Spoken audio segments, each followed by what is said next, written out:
Hello students, welcome to Med Academy. My name is Malika, your biology mentor. Continuing with the chapter of human reproduction, हमने जो last videos में पढ़ा about gametogenesis process, that कैसे male female gametes बनते हैं, फिर we studied about the menstrual cycle in the female reproductive system. अब जो नेक्स्ट हमारा जो टॉपिक है, the very important topic of human reproduction is your fertilisation and implantation. जैसे हमने पहले वीडियोज़ में पढ़ा in the female reproductive system, that female reproductive system में ओवरी होती है, देन ओविडक्ट आते हैं. ओविडक्ट में भी 3 पार्ट होते हैं, राइट, इनफंडिबुलम, फिर एम्पुला, देन इस्थमस. अब फर्टिलाइजेशन एंड इम्प्लांटेशन में पहली जो चीज़ है वो ये थी कि फर्टिलाइजेशन होती कहाँ पर है, कौन सा साइट है in the female reproductive system, fertilisation कहाँ पर होती है. तो the answer will be what, ampullary isthmus junction.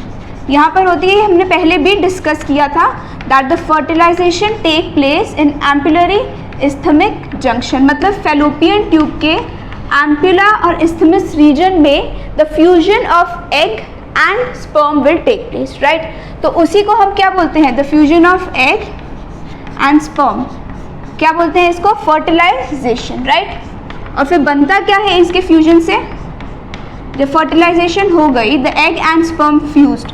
Egg में हैप्लॉइड है, ये भी स्पर्म के एक्रोसोमल रीजन में, जो हेड का जो रीजन है उसमें भी हैप्लॉइड न्यूक्लियस प्रेजेंट है, राइट. तो n + n will form what, 2n, और जिसे हम क्या बोलते हैं, जाइगोट बोलते हैं. ये सारा आपने पहले भी पढ़ा है दैट जब 2n जाइगोट बनता है तो ये कहाँ पर बनता है, फैलोपियन ट्यूब में. फिर जब जाइगोट की और ज़्यादा डिवीजन होती जाती है तो वो धीरे धीरे करके फैलोपियन ट्यूब से कहाँ पर पहुँच जाता है, यूटेरस में, फॉर इम्प्लांटेशन. तो यही टॉपिक है, फर्टिलाइजेशन कैसे होती है एंड देन इम्प्लांटेशन. जब जाइगोट बन चुका है फैलोपियन ट्यूब में, जब फॉर्मेशन हो चुकी है एग की और स्पर्म की, तब वो यूट्रस में आएगा और कैसे इम्प्लांट होगा वो जो जाइगोट बना हुआ है in the walls of uterus. अब स्पर्म्स में हमने जो लास्ट वीडियो में पढ़ा था that sperm contain acrosome, right. जो हेड रीजन में जो मटीरियल फिल्ड है, एक्रोसोम एंजाइम्स है ये. और एग में क्या था हमारा, एग की जो आउटर कवरिंग थी that was your zona pellucida, ये था. अब जो स्पर्म का एक्रोसोम है ना, ये हेल्प करता है जोना पेल्यूसिडा की लेयर को ब्रेक करने के लिए. जैसे ये हो गया हमारा एग और ये जो लेयर हो गई, this is your zona pellucida, ठीक है. तो क्या होगा, ये आउटर लेयर है, जोना पेल्यूसिडा आउटर लेयर है. तो क्या होगा, जब स्पर्म की एंट्री होगी तो ये एक्रोसोम रीजन हेल्प करेगा ताकि जो स्पर्म है इजीली एंटर कर सके in the plasma membrane of egg. तो ये जो रीजन है that is your plasma membrane, और ये क्या करेगा, फर्टिलाइजेशन में हेल्प करेगा. मतलब स्पर्म हेल्प कर, जो एक्रोसोम रीजन है स्पर्म का, वो हेल्प करता है एग को इजीली, मतलब एग के अंदर पास ऑन होने के लिए. और अगर जोना पेल्यूसिडा में पास ऑन हो गया तो कुछ ऐसे चेंजेस हो जाते हैं जोना पेल्यूसिडा लेयर के अंदर ताकि दूसरा और कोई स्पर्म एंटर नहीं कर पाता, ठीक है. तो कुछ चेंजेस, कुछ इसमें पॉलीस्पर्मी जिससे टर्म है वो बोलते हैं, जिसमें क्या होगा, जोना पेल्यूसिडा के अंदर चेंजेस हो जाएंगे. जैसे ही स्पर्म ने कॉन्टैक्ट किया जोना पेल्यूसिडा के लेयर को, तो क्या होगा, इसके अंदर चेंजेस आने शुरू हो जाएंगे ताकि और स्पर्म एंटर नहीं कर सकते एग में. तो only one sperm can enter the ovum at a time. और ज़्यादा स्पर्म्स एंटर होंगे तो प्रॉब्लम्स क्रिएट हो सकती हैं, राइट. तो ऐसे फॉर्मेशन होती है किसकी, जाइगोट की. And where this formation take place in the fallopian tube, और we can say it as oviduct होता है. अब जब जाइगोट बन गया, सिंपल, ये जाइगोट है, 2 सेल स्टेज है ये, मतलब इसके अंदर एक एग है और एक स्पर्म है, इनका दोनों का फ्यूजन हो जाएगा. तो धीरे धीरे करके जाइगोट के अंदर और ज़्यादा क्लीवेज, डिविजन्स और ज़्यादा शुरू हो जाएंगी, और ज़्यादा डिविजन्स शुरू हो जाएंगे, और उससे हम क्या बोलते हैं, क्लीवेज. माइटोटिक डिवीजन होगी है. मियोसिस क्या होता है, रिडक्शनल डिवीजन. माइटोटिक से क्या होगा, सेल्स की जो ग्रोथ है वो बढ़ेगी. तो जैसे ये 2 सेल्ड स्टेज है, और अब नेक्स्ट डिवीजन होगी तो क्या हो जाएगा, ये 4 सेल्ड स्टेज हो जाएगा. ये पहली डिवीजन हुई. फिर इसके बाद और ज़्यादा डिवीजन होगी तो ये क्या बनेगा, ये 8 सेल स्टेज बन जाएगा. 1 2 3 4 5 6 7 8। तो मतलब क्या हो जाएगा, ब्लास्टोमेर्स जो ये सेल्स बने हैं ना, ये जो सेल्स हैं, पहले ये 2 सेल्ड स्टेज था, फिर ये 4 सेल्ड स्टेज हुआ और फिर ये 8 सेल्ड स्टेज हो गया। जो इसके अंदर जो सेल्स प्रेजेंट है, जैसे ही जायगोट का क्लीवेज डिवीजन शुरू हो जाएगी तो क्या होगा, ये जो ब्लास्टोमेर्स, इन सेल्स को हम क्या नाम देते हैं, ब्लास्टोमेर्स। ये ब्लास्टोमेर्स क्या करेंगे, और ज़्यादा डिवाइड करना शुरू कर देंगे, 4 8 and then it will lead into 16 cell stage. और ये सारे जो जितने भी स्टेजेस हैं, ये सारे कहाँ पर जाके इम्प्लांट होने शुरू हो जाएंगे, in the uterus. 4 8 16 cell stage धीरे धीरे करके ये यूटरस में इम्प्लांट होने शुरू हो जाएंगे। अब इनका कुछ नाम है,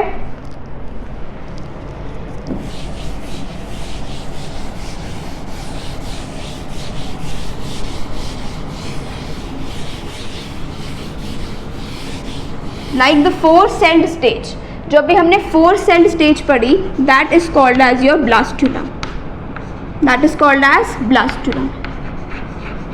4 सेल स्टेज मतलब ब्लास्टोमेर्स उनके अंदर जो है, उस स्टेज को हमने क्या बोला, ब्लास्टुला। फिर आती है 8 सेल्ड स्टेज, 8 सेल स्टेज को हम बोलते हैं मोरुला। ये धीरे धीरे करके क्या फैलोपियन ट्यूब से यूट्रस में जा रहे हैं for implantation in the walls of uterus. Morula के बाद और चेंजेस आएंगे मोरुला में, that is called as your blastocyst. मतलब मोरुला क्या था, 8 सेल स्टेज है, जो उसके अंदर ब्लास्टोमर्स है वो 8 सेल्स है, तो इसमें ब्लास्टोसिस्ट बनेगा।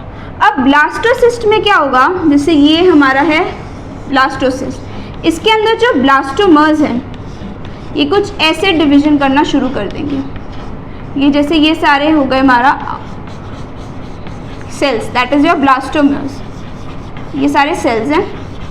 अब ये क्या होगा, एक तरफ पे ये सारे ब्लास्टोमेर्स बनेंगे और बीच में ये कैविटी खाली रह जाएगी।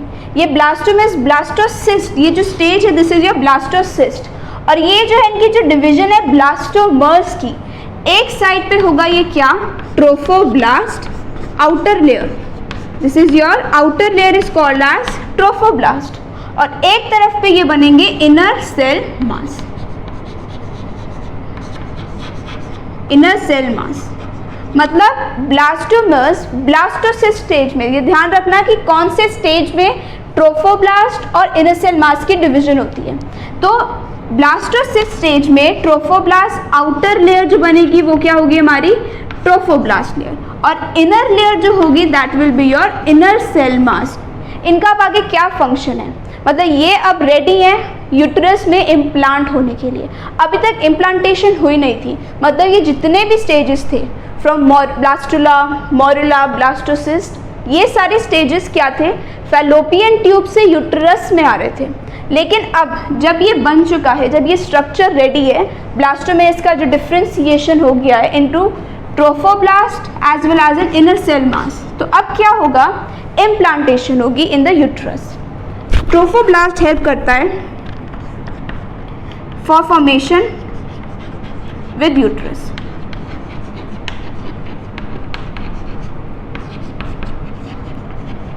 जैसे वॉल्स ऑफ यूट्रस में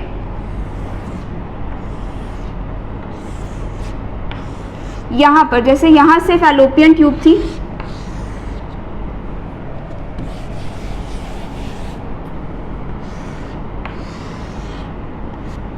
यहाँ से आया the stage that is your blastula. Blastula के आने के बाद जब ये ट्रोफोब्लास्ट लेयर यहाँ पर आ जाएगी, मतलब ये ट्रोफोब्लास्ट लेयर है और ये यहाँ पर इनर सेल मास है, राइट। तो ट्रोफोब्लास्ट लेयर क्या करेगी, यूट्रस के साथ इम्प्लांट होने की कोशिश करेगी। तो धीरे धीरे क्या होगा, फिंगर लाइक प्रोजेक्शंस यहाँ पर बन जाएंगी। ट्रोफोब्लास्ट और यूट्रस की जो वॉल है that is your endometrium, inner layer के साथ बाइंड होता है हमेशा, ये आउटर लेयर के साथ नहीं होगा।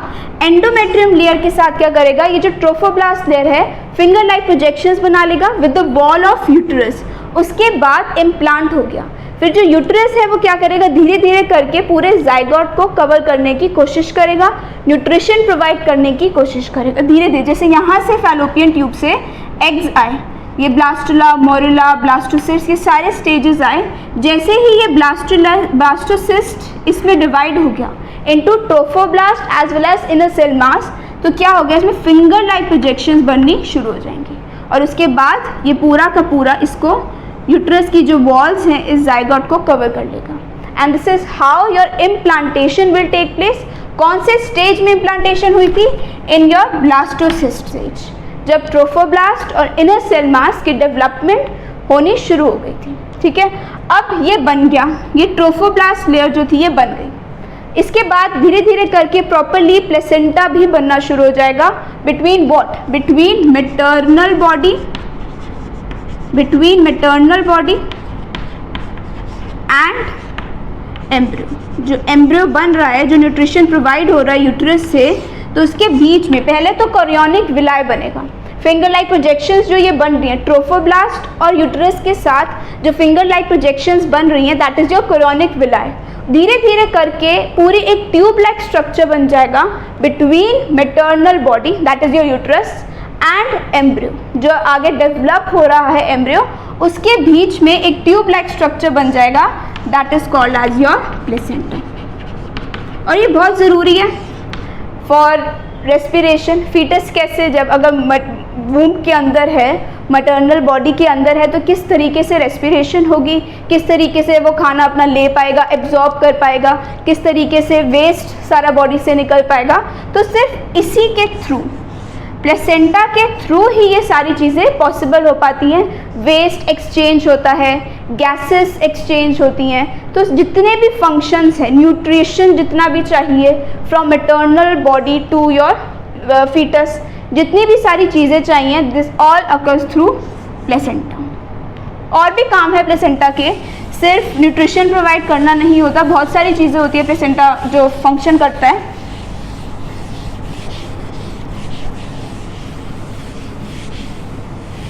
प्लेसेंटा एक और हार्मोन भी रिलीज करता है, 2-3 हार्मोन है, जैसे कि your HCG, human chorionic gonadotropin, human chorionic gonadotropin. ये एक हार्मोन है जो प्लेसेंटा रिलीज करता है।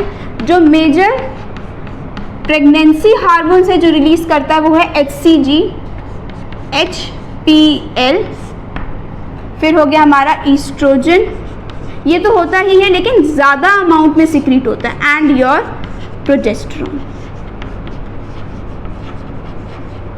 ठीक है, HPL is your human placental lactogen.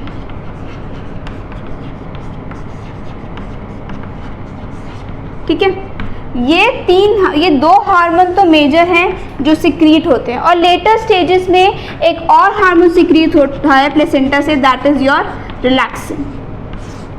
ये 2 हार्मोन तो मेजरली सिक्रीट होते हैं जो डिटरमाइन करते हैं कि हाँ प्रेगनेंसी अब शुरू हो गई है because of these 2 hormones HCG and HPL।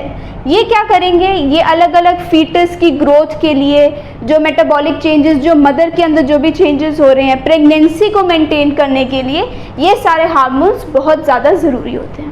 Plus ये जो ईस्ट्रोजन और प्रोजेस्टेरोन है, ये तो नॉर्मली ह्यूमन फीमेल बॉडी में ये नॉर्मली ये जितने भी हार्मोन्स हैं ये सिक्रीट होते हैं, ईस्ट्रोजन एंड प्रोजेस्टेरोन। जैसे हमने मेंस्ट्रुअल साइकिल में पढ़ा that what is the role of oestrogen and progesterone in the menstrual cycle. लेकिन जब प्रेगनेंसी के टाइम पर फीमेल की बॉडी में ये जो लेवल है ना ईस्ट्रोजन का और प्रोजेस्टेरोन का, ये बहुत हाई हो जाता है। पीक लेवल पे ये जितने भी हार्मोन्स हैं, जब प्लेसेंटा की डेवलपमेंट होनी शुरू हो जाती है between the foetus as well as between the maternal body, तो ये हार्मोन्स का लेवल बढ़ जाता है। तभी जो बॉडी मैटरनल बॉडी के अंदर जो भी चेंजेस आते हैं, this is because of these hormones only. क्या क्या चेंजेस प्रेजेंट होते हैं इन सब चीज़ों में। ठीक है, फिर अब प्रेगनेंसी के टाइम पर अब जब ये हो रहा है तो एम्ब्रियोनिक डेवलपमेंट भी हो रही है, फीटस की ग्रोथ भी देखने को मिलती है, और इसमें क्या क्या चीज़ें होंगी,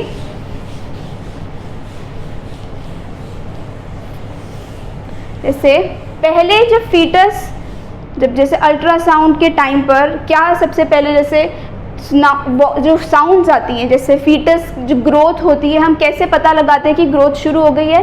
the first sign by which we can हम देख पाएंगे, that is your by listening to the sound of heart. सबसे पहले जब फीटस बनना शुरू हो जाता है in your first month only, तो सबसे पहले क्या बनना शुरू हो जाता है, हार्ट की डेवलपमेंट। जो बीटिंग साउंड है, बीटिंग साउंड इसी की वजह से आती है, just because of presence of your heart. दूसरा, सेकेंड मंथ में, जब ये तो फर्स्ट मंथ में डेवलपमेंट शुरू हो गई in your foetus, second month में लिम्स एंड डिजिट्स बनने शुरू हो जाते हैं, मतलब हाथ पैर बनने सेकेंड मंथ में। पहले मंथ में क्या हुआ, हार्ट, जो सबसे पहले जो हमें साउंड सुनाई देगी, this will be of your heart. दूसरे मंथ में क्या शुरू हो जाता है, the structure of limbs and digits formed. फिर आता है थर्ड मंथ में, थर्ड मंथ बोलते हैं, और या हम इसको बोल सकते हैं फर्स्ट ट्राइमेस्टर। ट्राइमेस्टर का मतलब क्या हुआ, the completion of your 3 months. First trimester मतलब 3 महीने कंप्लीट हो गए, फिर सेकेंड ट्राइमेस्टर मतलब 6 महीने कंप्लीट हो गए। ऐसे करते करते टोटल कितने ट्राइमेस्टर्स हो गए, 2 ट्राइमेस्टर दिन 3 प्रेजेंट होते हैं। तो थर्ड मंथ में क्या बनना शुरू हो जाएगा, ऑर्गन्स, मोस्टली जितने भी ऑर्गन्स हैं वो डेवलप होने शुरू हो जाएंगे। ऑर्गन्स की डेवलपमेंट क्या होगी, शुरू हो जाएगी, ऑर्गन्स की मूवमेंट थोड़ी बहुत शुरू हो जाएगी। और ये कैसे डेवलप होते हैं, ऑर्गन्स कहाँ से बनते हैं, this is because of your inner cell mass. Inner cell mass की वजह से, इनर सेल मास को हम स्टेम सेल्स भी बोलते हैं। इनर सेल मास को स्टेम सेल्स भी बोलते हैं, क्यों, क्योंकि जैसे हमने पढ़ा trophoblast was your outer layer. Outer layer कौन सी थी, ट्रोफोब्लास्ट, और इनर लेयर कौन सी थी, इनर सेल मास, राइट। अब आउटर लेयर ने तो अपना काम कर लिया, प्लेसेंटा की फॉर्मेशन हुई, chorionic villi between your embryo and mother, ये बना। लेकिन इनर सेल मास क्या करता है, इनर सेल मास जो जितने भी ऑर्गन्स हैं, ऑर्गन्स में कौन सी लेयर होती है, एक्टोडर्म, मीजोडर्म एंड एंडोडर्म। ये तीनों की तीनों लेयर्स बननी शुरू हो जाती हैं, किसके थ्रू, इनर सेल मास। जो सबसे इनर वाला पोर्शन था, आउटर वाला क्या था, ट्रोफोब्लास्ट, अंदर वाला क्या है, इनर सेल मास। तो इनर सेल मास की वजह से एक्टोडर्म, मीजोडर्म और एंडोडर्म की फॉर्मेशन होनी शुरू हो जाती है। और यही रीज़न है, यही सारे जितने भी, जैसे कि और हार्ट इज मीजोडर्मली ओरिजिनेटेड, मतलब क्या उसका, मीजोडर्म से। मीजोडर्म बेसिक जो लेयर है, ज़्यादा अमाउंट में कौन सी लेयर है, मीजोडर्म। एक्टोडर्म में जितने भी आउटर, जैसे हमारी बोन्स का स्ट्रक्चर हो गया। Endoderm alimentary canal, digestive system, जितना भी रेस्पिरेटरी सिस्टम, ये सारा एंडोडर्मली डिवाइडेड है, मतलब वहाँ से एंडोडर्म का जो मेजर रीजन है वो ज़्यादा है, राइट। तो इनर सेल मास की वजह से स्टेम सेल्स इसलिए बोलते हैं क्योंकि ये ओरिजिनेट, जितने भी ऑर्गन्स हैं वो इनसे हुए हैं। एक्टोडर्म, मीजोडर्म एंड एंडोडर्म, जितने भी ऑर्गन्स हैं वो यहीं से ओरिजिनेट हुए हैं, तभी इनको क्या बोला गया है, स्टेम सेल्स, ठीक है। ये तो हो गया हमारा थर्ड मंथ में, that was your end of first trimester. फिर आते हैं फिफ्थ मंथ में, क्या डेवलपमेंट होती है in the embryo. Fifth month में बेसिकली हेड पर हेयर की ग्रोथ होनी शुरू हो जाती है, मूवमेंट ऑफ फीटस की मूवमेंट भी हमें दिखने लगती है इन योर फिफ्थ मंथ, ठीक है। फिर नेक्स्ट क्या हुआ, सिक्स्थ मंथ। तो 6 मंथ का मतलब क्या हुआ, मतलब 3 महीने को हम क्या बोलते हैं, फर्स्ट ट्राइमेस्टर। तो 6 महीने जब कंप्लीट हो गए, the completion of 6 month is called as your second trimester, ठीक है। First trimester was the completion of your 3 month and 6 month, 6 महीने जब हो गए, then completion of your second trimester. अब क्या होगा इसमें, जितनी भी हेयर की डेवलपमेंट है, हेयर्स की ग्रोथ है, जैसे पूरी बॉडी पर, the body will be covered by hairs. Eyelashes develop होने शुरू हो जाएंगे, आईलिड्स डेवलप होनी शुरू हो जाएंगे, जितनी भी छोटी छोटी जो चीज़ें नहीं डेवलप हुई थी, क्योंकि मोस्ट जो ऑर्गन्स हैं, जितने भी ऑर्गन्स हैं वो थर्ड मंथ में डेवलप्ड हो गए। अब जब 6th मंथ में क्या होगा, बॉडी पर हेयर आने शुरू हो जाएंगे, आईलैशेस की डेवलपमेंट होनी शुरू हो जाएगी। तो ये सारी चीज़ें कब होंगी, at the end of your second trimester, और we can say at the end of 6 month. फिर आते हैं 9 मंथ में। अब 9 मंथ में जो फीटस है वो कम्प्लीटली रेडी है, प्रॉपर उसकी डेवलपमेंट जितनी भी थी हमने देखी, सारी हो चुकी है। अब foetus is ready for your delivery, जिसे हम क्या बोलते हैं, parturition. The delivery of foetus, completely developed जो फीटस है, that is called as your parturition. तो ये थी एम्ब्रियोनिक डेवलपमेंट कि कितने कितने मंथ में जो एम्ब्रियो में क्या क्या डेवलपमेंट, फीटस में क्या क्या डेवलपमेंट होनी शुरू हो जाती है। तो this was embryonic development of 9 month में डिलीवरी ऑफ फीटस, जिसे हम क्या बोलते हैं, पार्चुरेशन। इसका भी रीज़न है कि कैसे एक हार्मोन है जिसकी वजह से जो फीटस है वो बाहर आता है फ्रॉम द मैटरनल बॉडी। क्या रीज़न है, कौन सा हार्मोन है जो प्रेजेंट होता है इस बॉडी में, that we will discuss.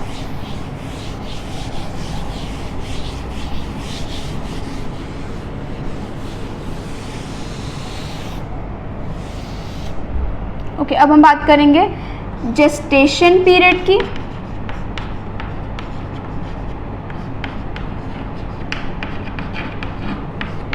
Gestation period मतलब जितना भी ये टाइम था, प्रेगनेंसी का पीरियड था, जैसे 9 मंथ होते हैं ह्यूमन बींग्स में, ऐसे ही ज़रूरी नहीं है कि हर एनिमल में जितने भी ऑर्गेनिजम्स है उनका जो जेस्टेशन पीरियड है, that is your pregnancy period, वो 9 मंथ ही हो, दैट इज़ नॉट नेसेसरी। अलग अलग ऑर्गेनिज्म में अलग अलग होता है, जैसे डॉग्स का, कैट्स का, एलिफेंट्स का, इन सब का जितना भी प्रेगनेंसी और we can say gestation period different होता है। ह्यूमन बींग्स में हमें सबको पता है कितना है, 9 मंथ्स का जेस्टेशन पीरियड होता है in the human female body, right. Dogs में या कैट्स में अप्रॉक्स 60 डेज का जेस्टेशन पीरियड होता है, और एलिफेंट्स में, elephants are the longest gestation period, that is of your 645 days. Elephants में सबसे ज़्यादा टाइम लगता है जेस्टेशन पीरियड में, 645 days, that is the pregnancy period of the elephant is your 645 days. Gestation हो गई, उसके बाद क्या बताया था मैंने, that delivery of foetus from maternal body is called as your parturition. Parturition बोलते हैं। अब हार्मोन प्रेजेंट होता है जो फीटस में से, या प्लेसेंटा डेवलपिंग फीटस है, अब प्रॉपरली जो इतना एम्ब्रियो है वो बन चुका है, 9 मंथ्स कंप्लीट हो गए हैं, जितनी भी डेवलपमेंट थी एम्ब्रियो की वो सब हो चुकी है। अब क्या होगा, next process will occur, that is your foetal ejection reflex.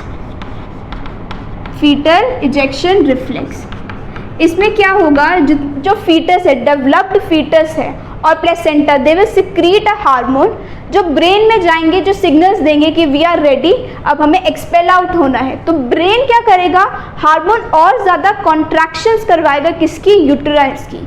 Uterus की जितनी कॉन्ट्रैक्शन होगी बेबी क्या होगा, डिलीवर्ड हो जाएगा। तो फीटल इजेक्शन रिफ्लेक्स में क्या होता है, जो फीटस है, डेवलप्ड फीटस है, प्रॉपर 9 मंथ्स हो चुकी हैं उस फीटस के, एंड प्लेसेंटा, ये ब्रेन में सिग्नल्स देंगे कि we are ready, now we need to move out. तो ब्रेन क्या करेगा, एक हार्मोन है दैट इज योर ऑक्सीटोसिन, ये हार्मोन सिक्रीट करेगा ब्रेन, जिससे क्या होगा, यूट्रस की बहुत कॉन्ट्रैक्शन हो जाएगी, बहुत कॉन्टिन्यूस अमाउंट में सिक्रीट होता जाएगा ये हार्मोन, जब तक यूट्रस प्रॉपर्ली कॉन्ट्रैक्ट ना हो जाए और फीटस एक्सपेल आउट ना हो जाए। तो ऑक्सीटोसिन क्या होगा, कॉन्टिन्यूस सिक्रीशन होती जाएगी, मतलब फीटस ने भेजा ब्रेन में सिग्नल, देन ऑक्सीटोसिन सिक्रीट हुआ, और ज़्यादा सिक्रीशंस फीटस की, ऑक्सीटोसिन की और यूट्रस की होती जाएंगी, and then the baby will expel out, uh parturition, delivery हो जाएगी।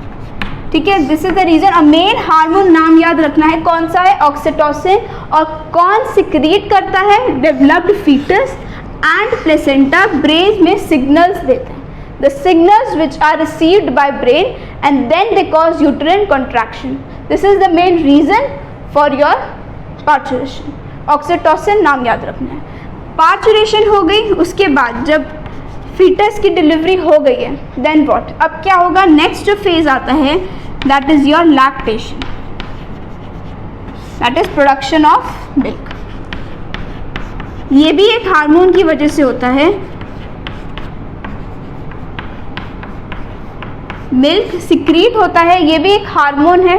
हार्मोन की वजह से ही अब जब डिलीवरी हो गई बेबी की तो एक हार्मोन है that is called as your prolactin hormone, that is called as your prolactin hormone. जब डिलीवरी हो गई, brain is very smart, brain को पता है कि अब डिलीवरी हो चुकी है, कब डिलीवरी करवानी है, ये सब तो ब्रेन ही मेजर है ना, ब्रेन ही सिक्रीट कर रहा है सारे सिग्नल्स ताकि डिलीवरी भी हो जाए बेबी की, मिल्क भी सिक्रीट हो फीमेल बॉडी से। तो ये सारा जितना भी काम है ये कौन कर रहा है? ब्रेन कर रहा है। ऑक्सीटोसिन रिलीज हो रहा था, वो क्या कर रहा था? यूट्रस की कॉन्ट्रैक्शन कर रहा था ताकि डिलीवरी बेबी की ईजिली हो जाए, राइट। अब दूसरा हार्मोन, जब डिलीवरी हो गई बेबी की तो ब्रेन क्या करेगा? प्रोलैक्टिन हार्मोन सिक्रीट करेगा, जिससे क्या होगा? मिल्क की प्रोडक्शन होगी, ठीक है। और ये नॉर्मल मिल्क नहीं होता, इनमें बहुत सारी एंटीबॉडीज, इम्यूनिटी, जितनी भी बेबी में अगर जितना बेबी मिल्क पिएगा ऑफ द फीमेल बॉडी उतनी ही ज़्यादा उसकी इम्यूनिटी क्या होगी? स्ट्रॉन्ग होगी। And that milk is called as colostrum, क्योंकि highly IgA IgE antibodies present होंगी मिल्क में। जितना अगर बेबी को ये नहीं मिलेगा तो इम्यूनिटी स्ट्रॉन्ग नहीं होगी, इतना ही वीक हो जाएगा। तो एडवाइस डॉक्टर्स यही करते हैं कि जितना हो सके मदर को अपने बेबी को फीड करना चाहिए with milk that is your colostrum, ताकि स्ट्रॉन्ग हेल्दी बेबी डेवलप हो। So with this we complete our chapter reproduction. If you have any doubt related to this chapter, please write in the comment section below। कोई भी दिक्कत है या कोई भी point नहीं समझ आया हो, प्लस जितने भी हार्मोन्स हैं सारे के सारे नाम starting from your menstrual cycle, क्योंकि मेंस्ट्रुअल साइकिल में ही हार्मोन्स के नाम थे, अलग अलग ईस्ट्रोजन, प्रोजेस्टेरोन क्या काम कर रहा है, ये सारी चीज़ें याद रखनी बहुत ज़रूरी हैं। प्लस अगर वीडियो अच्छी लगी हो, समझ आया हो, please hit the like button. साथ के साथ आप हमें टेलीग्राम चैनल पर भी फॉलो कर सकते हैं, उसमें ये पूरे चैप्टर के हैंड रिटन नोट्स आपको मिलेंगे। अगर कोई भी क्वेरी है related to your NEET preparation, आप मुझे इंस्टाग्राम पर भी DM कर सकते हैं। टेलीग्राम और इंस्टाग्राम का चैनल का लिंक डिस्क्रिप्शन बॉक्स में नीचे दे रखा है। So please like, subscribe and share the channel made academy. Thank you very much.